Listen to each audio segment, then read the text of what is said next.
और जिस दिन अल्काना सिबिया गुजरान था, वो अपनी बीवी हन्ना को और उसके सब बेटे बेटियों को हिस्से देता था, पर हन्ना को दूना हिस्सा दिया करता था, इसलिए कि वो हन्ना को चाहता था, लेकिन खुदावंद ने उसका रहम बंद कर रखा था और उसकी सोच उसे बढ़ाने के लिए बेतरा छेड़ती थी, क्योंकि खुदावंद ने उसका रहम बंद कर रखा था। और चूंकि वो साल ब साल ऐसा ही करता था जब वो खुदावंद के घर जाती है, इसलिए फिरना उसे छेड़ती थी, चुनांचे वो रोटी और खाना ना खाती थी। सो उसके खावंद अल्काना ने उससे कहा, ऐ हन्ना, तू क्यों रोती है और क्यों नहीं खाती और तेरा दिल क्यों आसुरता है? क्या मैं तेरे लिए 10 बेटों से बढ़कर नहीं?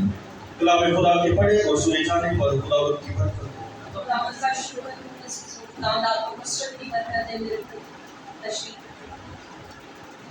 यहाँ पर हम देखेंगे हन्ना, कलाम खुदा में लिखा गया कि हन्ना का रहम खुदा ने बंद कर दिया, यानी उसका रहम बंद था। ऐसा नहीं कि वो भांज थी, कलाम इस बात की तस्दीक नहीं करता कि वो भांज थी या बेऔलाद होना उम्र भर ही उसके लिए लिखा गया। कलाम में लिखा गया है कि खुदा ने उसका रहम बंद कर रखा। इस तरह अजीजों, खूबसूरत यहाँ से हम एक बात को सीखेंगे, खुदा कुछ ब्लेसिंग्स को, कुछ बरकत को, कुछ चीजों को जो बड़ी हैं हमसे रोके रखता। वजह उसकी क्या है?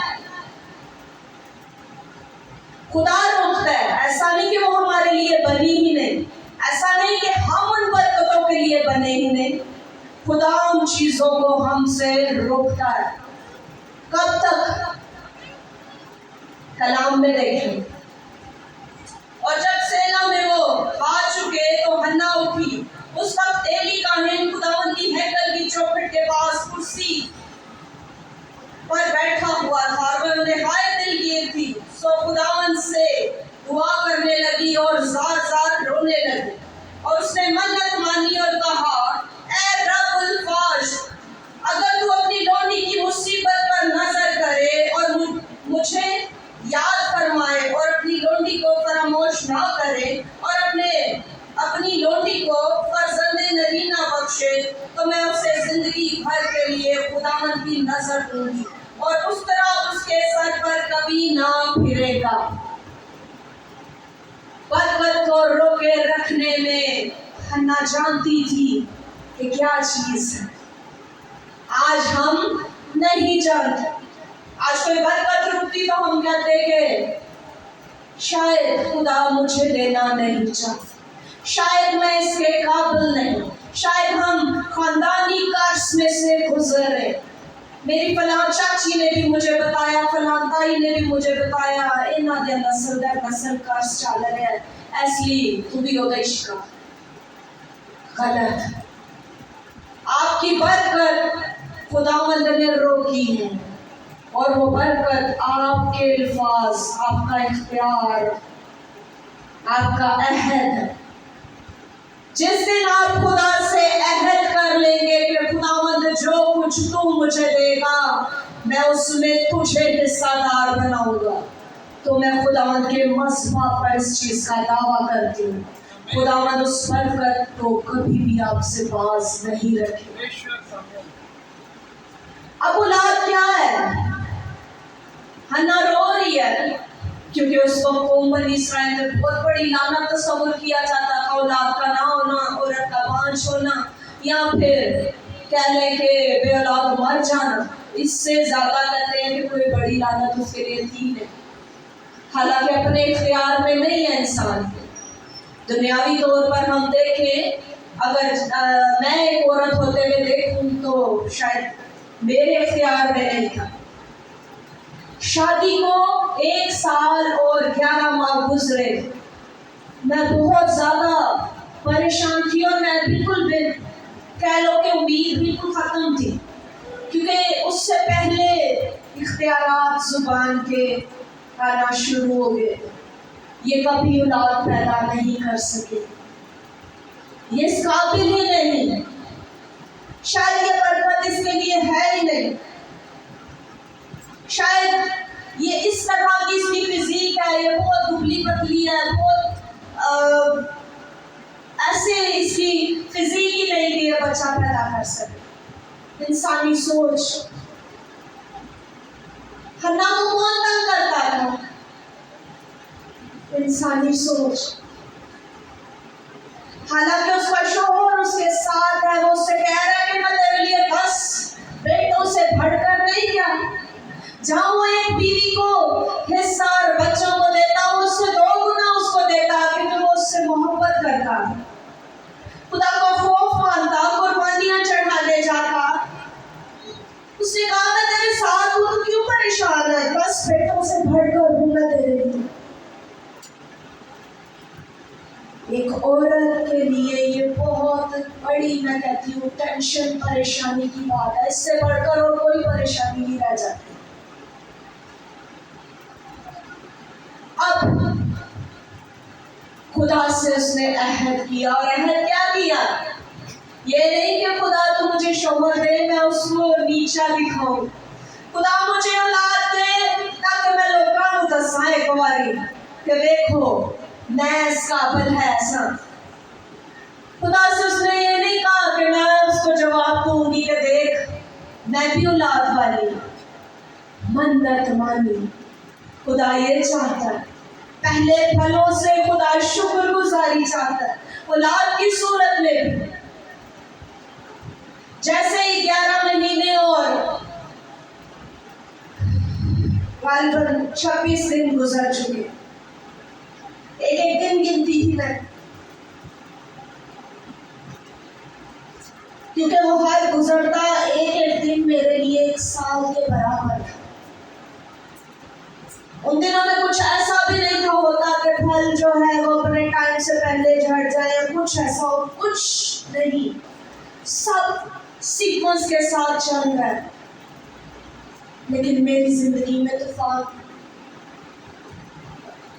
11 महीने 26 दिन, एनिवर्सरी आने में बिल्कुल 1 वीक बाकी है,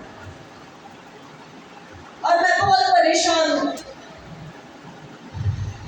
खुदावंद से ये भी कह रही हूँ कि खुदा इस काबिल भी नहीं हूँ कि बहुत लंबे इलाज करवा सकूं। ताने इंसान की जिंदगी को खत्म कर देते हैं। बहुत परेशान, और लेकिन जब खुदावंद की हुजूरी में झुकी, जिस दिन तूफान, बारिश और बहुत सारी मुसीबतें थी घर में, चर्च में पहुंचना नामुमकिन था। शौहर काम पर है और घर पे सिर्फ एक बहन है जो साथ जाए, बड़ी बहन जेठानी। उसने मुझे साथ लिया, उसने हाथ पकड़ा, उसने कहा हम आज जाएंगे, हम आज दुआ करवाएंगे, कोई ब्रेक थ्रू होने को है। जैसे ही खुदावंद की हरकत में गए, खुदावंद के खादिम ने कहा वो बहनें खड़ी हो जाए जिनके यहाँ औलाद नहीं। मैं खड़ी हूँ ईमान के साथ, पेट पर हाथ रखूं। वो तारीख 11 तारीख थी, 9वें महीने की 11 तारीख थी, और आर्ट काउंसिल में एक बड़ा सेमिनार, हर मंडे मीटिंग जो अभी भी होती है हो रही थी। और खुदा के खादिम ने कहा आज ये बीज ईमान के साथ खुदावंद की हजूरी में बोए जो आपके हाथ में है, और खुदावंद से इसके एवज फल मांगे। ईमान के साथ मैं खड़ी हुई। ठीक 11 तारीख और अगली 11 तारीख खुदावंद ने नहीं औलाद दिखाई, बेफल नहीं दिखाई, क्योंकि मेरी एनिवर्सरी बिल्कुल करीब थी। मैं बहुत परेशान। अजीजों, मेरा और आपका खुदा कुछ अहद चाहता है, कुछ मन्नतें चाहता है, कुछ कुर्बानियां हमारा खुदा भी जानता है, हमसे चाहता है। अव्वल दर्जा। उस दिन बहुत तूफान, बहुत बारिश थी, शायद हमारे पास ट्रांसपोर्ट भी ऐसी नहीं थी कि हम जाए, लोकल ट्रांसपोर्ट पे जाना है। घर पर ऐसी कोई कन्वेंस भी नहीं जिस पे जल्दी से बैठे और पहुंच गए। खुदा चाहता है कि पहला कदम आप उठाएं।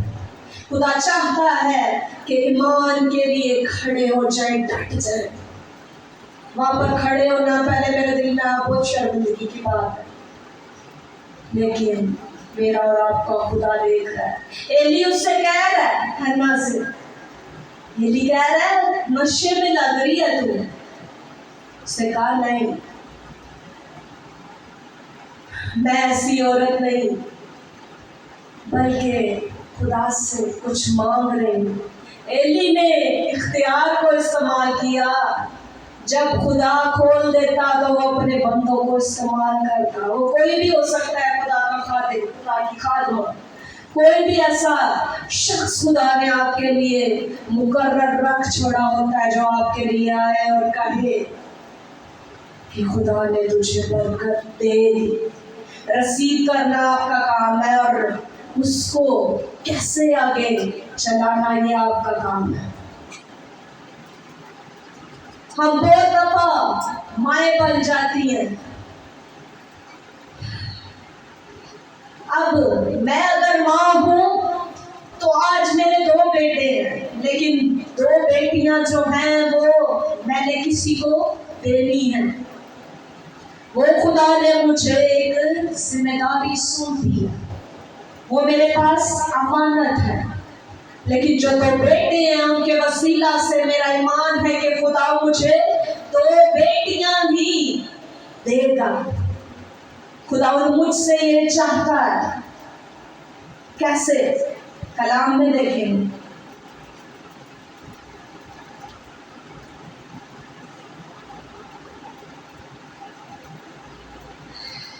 इफ्सियों 6 बात उसकी 4।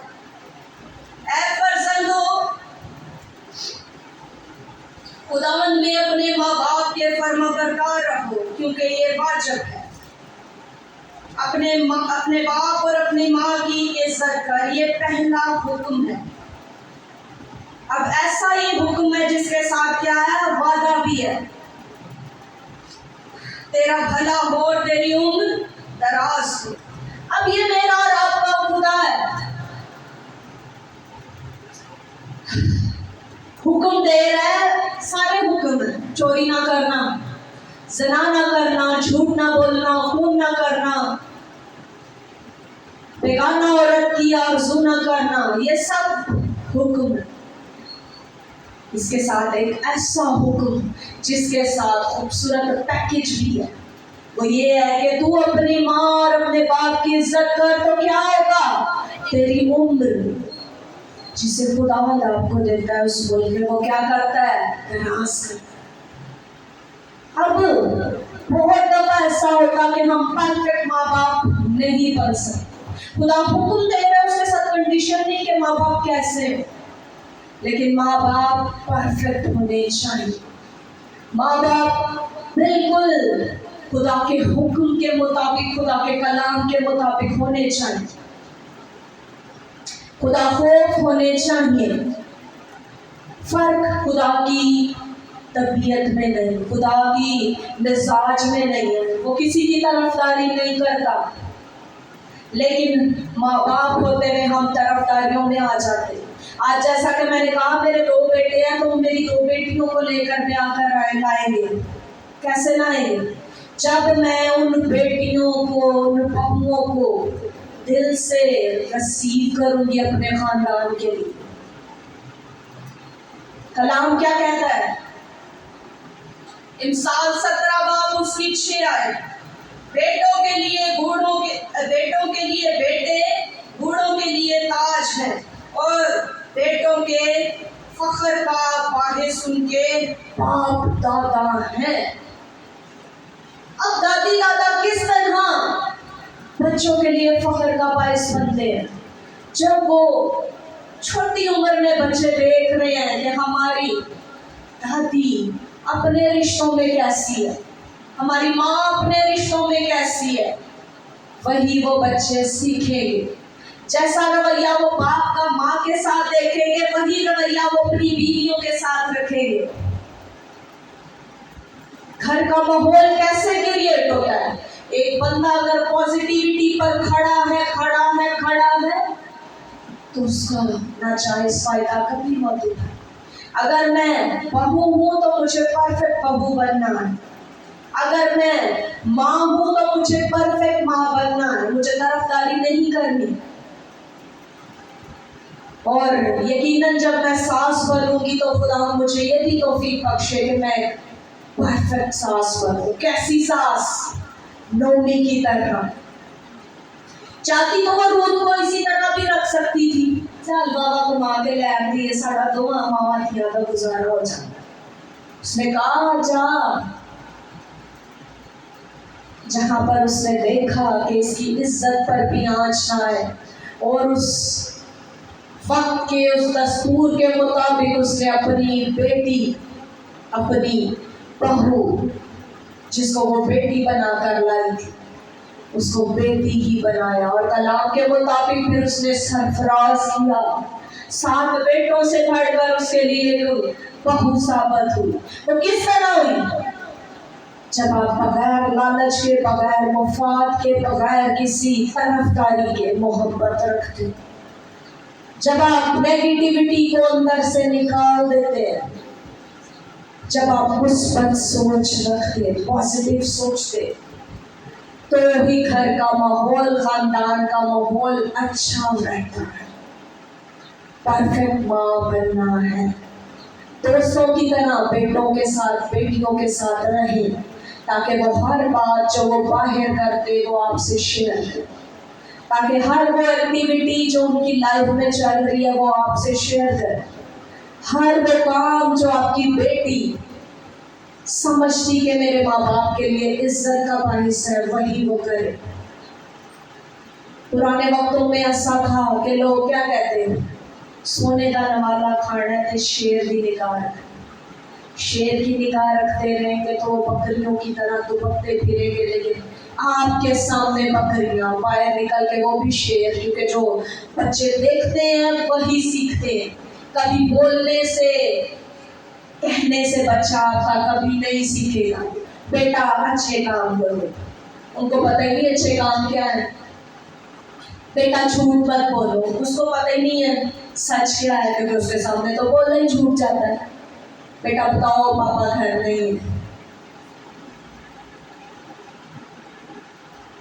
शराबी चाहता कि उसका बेटा शराब न पिए, गरीब चाहता कि उसका बेटा करोड़पति बन जाए। कहने से, सोचने से नहीं कुछ होता, करने से, अमल करने से। हुक्म मानना कुर्बानी चढ़ाने से बेहतर। यानी खुदा हमारे एक्ट को चाहता है, हम वो करें जो वो कहता है। अब हमारे अंदर क्या है? हम अपनी खुदी, अपनी अना कायम रखते, शेर की निगाह उड़ाते रखें। कभी उस निगाह को दोस्ती में बदल कर देखें, ताकि आपको अंदाजा हो कि बेटे के अंदर, बेटी के अंदर क्या चल रहा है। मेरी बेटी क्या सोचती है, मेरा बेटा क्या सोचता है, क्या हम नजर रखते हैं? हम सिर्फ यही कहते हैं कि फोन नहीं देना, फोन नाल बच्चा खराब होता है। क्यों ना मिल के उसके साथ वो देखे, ताकि उसको पता हो कि जो सबके साथ देखना है सिर्फ वही देखना, जो सबके साथ सुनना है सिर्फ वही सुनना है, जो छुप कर देखा जाए, जो साथ किसी को रंग कर ना देखा जाए, वो नहीं देखना, नहीं सुनना, नहीं करना। ये चीजें आपकी औलाद कभी सीखेगी जब आप करेंगे। बच्चा कभी सिखाने से नहीं सीखता, बच्चा हमेशा वही सीखता जो हम करते हैं। परफेक्ट बहू बने, परफेक्ट बेटी बने, परफेक्ट माँ बने। परफेक्ट माँ बनने के लिए जैसी माँ वैसी बेटी। अगर बेटियों के सामने आप अपनी सास के लिए चिढ़ रहे हैं, अगर बेटियों के सामने आप अपनी नंदों के लिए चिढ़ रहे हैं, अगर बेटी के सामने आप अपने रिश्तों में चिड़चिड़ापन और बदमज़ी ला रहे हैं, तो सॉरी टू से बेटियां कभी भी वो नहीं करेंगी जो आप कह रही हैं। पुत्र खैर उनके आदि गुजारा कर नहीं, आपके अंदर वो चीजें आएंगी तो आपके बच्चों पे भी आएंगी। अगर आप अपने बच्चों को स्टैंड लेना सिखाएंगे तो आपके बच्चे लेंगे। बुराई को कभी भी अडॉप्ट नहीं करना और अच्छाई को कभी भी छोड़ना नहीं। कलाम क्या फरमाता है? बुरी सोहबतें अच्छी आदतों को बिगाड़ती हैं। ये कलाम कहता है, मैं नहीं कह रही। अब आप दोस्ती नहीं रखेंगे तो बच्चों ने तो कोई दोस्ती ढूंढनी है। आप दोस्ती नहीं रखेंगे, आप अच्छी बाउंडिंग नहीं रखेंगे, आप घर का माहौल अच्छा नहीं रखेंगे तो बच्चों ने कहीं पर अच्छा माहौल ढूंढना है, अपने उन्होंने सुकून कहीं ढूंढना है। क्यों ना घर का माहौल ही ऐसा बना लिया जाए। वीक में एक कार्टूनिक मूवी जो बच्चों के लिए हो, जो उनके लिए सबक आमूज हो, उनके साथ बैठकर आओ बच्चों मिलकर उनके साथ उन जैसी चीजें देखें, ना कि उनको अपनी चीजें दिखाएं। आप किरदार, आपका किरदार शफाफ है तो आप बच्चों की मानी दी है ना। फिर आपको बच्चों वाली मूवी भी एंटरटेन करेगी जब आपका दिमाग साफ होगा। फिर 7+, 3+ ये मूवीज 5+ आपको अच्छी लगेगी। आप कहेंगे नहीं, ये बच्चों के लिए अच्छी चीज है, बच्चा सीखता है इसमें से। बच्चा हमेशा जो देखता है वही सीखता है। ये चीजें बांध ले गई, सिखाते रहे, तोते और पैर रट दे रो, वो आपके सामने ठीक रहेगा, बाहर जाके अपना आप दिखा देगा। अमरूद के दरख्त पे अमरूद ही लगेगा, आम लगेगा कभी नहीं। यहाँ पर कि आप किस तौर पर कलाम खुदा क्या कहता है? इंसान 22 पाप उसकी 6 आए, लड़के की उस राह पर तरबियत कर जिस पर उसे जाना है, वो बूढ़ा होकर भी उससे नहीं हटी। अब ये कैसे होएगा? आपकी तरबियत कैसे होगी? आप ये नहीं कि बच्चा बदतमीज है तो ਉਹਦੇ ਨਾਲ फिर चंगी छड़ी चुक लो, कोट ਉਹਨੂੰ ਭੋਗਾ दो, ਉਹਦੀ हड्डियां ਦਾ ਹੀ सुरमा बना दो। ठीक है, छड़ी का इस्तेमाल का नाम कहता है कर, जहाँ जरूरत है वहाँ ये नहीं कि तो बड़ी प्यार मोहब्बत नाल लगे हो, म्याना रखो। जहाँ पर आपको जरूरत है, जब हर टाइम हाथ से डंडा पड़ेगा तो फिर औलाद भी एक टाइम से गड्डी होगी ताकि बस साड़ा भी हो जाए, साड़ी मारी जाए। आराम से, मोहब्बत से, तहम्मुल से औलाद की जगह खुद को रखकर सोचे। मैं जब छोटी थी तो मैं बहुत ज़्यादा लड़ा थी, मैं बहुत ज़्यादा सुस्त थी, मैं जहाँ बैठती बहुत आराम पसंद थी। आज मैं चाहूँ मेरी औलाद 5, 6, 7 साल की उम्र में है, एक्टिव फौजियाँ है, मैं नजर आन, मैं गाँव उठो अंज करो दस्ती कर ले। ऐसा एक्ट से सिखाएं बच्चों को। बच्चों ऐसे नहीं, ऐसे हम आपकी एज में ऐसे करते थे, हमारे माँ बाप हमें ये सिखाते, हम ऐसा करते थे। अपने दौर की चीज़ें उनको दिखाएं, अपने दौर के कार्टून्स उनको दिखाएं, अपने दौर में उनको ऐसा लेकर जाए मोहब्बत के जरिए, दोस्ती के जरिए, ताकि परफेक्ट तरीके से तरबियत हो। छड़ियाँ हर वक्त ही चुकी रखोगे तो फिर आप भी डिप्रेशन से चले। अब वो वक्त नहीं रहा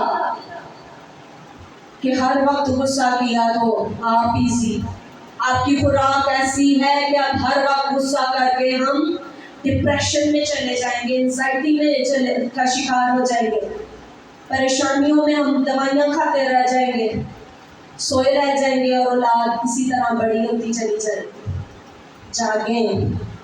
जाग कर इनके साथ जिंदगी गुजारें, देखें, इनको सिखाएं, आहिस्ता ऑब्जर्व किया करें कौन सा बच्चा मोहब्बत से सीखता है, कौन सा मार कुटाई से सीखता है, कौन सा सिर्फ आंख दिखाने से ही सीख जाएगा।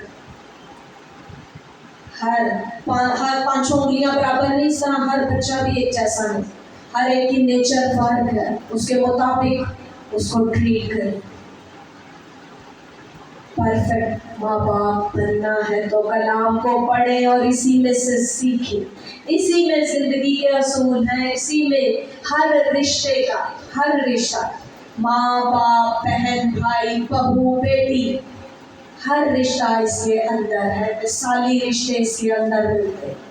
अगर मिसाल बनना है तो कलाम को अपनी जिंदगी में ले लें। अजीजों, खुदा आप सबको बरकत दे।